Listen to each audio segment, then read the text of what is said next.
اور اس کو معاف نہیں کرتے، دل میں اس کے لیے ہم اپنے دل میں میل رکھتے ہیں، تو یہ جو ساری باتیں ہیں نا رب تعالیٰ نے اس سے منع فرمایا ہے۔ اور یاد رکھیے ایک حدیث پاک کے اندر حضرت ابی بن کعب رضی اللہ تعالیٰ عنہ سے روایت ہے، نبی اکرم صلی اللہ تعالیٰ علیہ وسلم نے ارشاد فرمایا کہ جو شخص یہ چاہتا ہے نا کہ جنت کے اندر اس کا ایک محل بنایا جائے، اس کو ایک جنت میں محل عطا کیا جائے اور اس کے درجات کو بلند کر دیا جائے، تو اس شخص کو چاہیے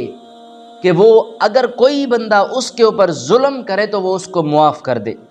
اگر کوئی بندہ اس کے ساتھ زیادتی کرے، اگر کوئی بندہ اس کے ساتھ کوئی ظلم کرے، کوئی زیادتی کرے، تو اس شخص کو چاہیے کہ وہ اسے معاف کر کے جو بھی معاملہ ہے وہ اللہ کے سپرد کر دے۔ لیکن ہمارے یہاں یہ بات نہیں ہوتی، ہم معاملات کو خود حل کرنے بیٹھ جاتے ہیں، خود اس کا حل نکالتے ہیں چاہے ہمیں کچھ بھی ہو جائے۔ تو یہ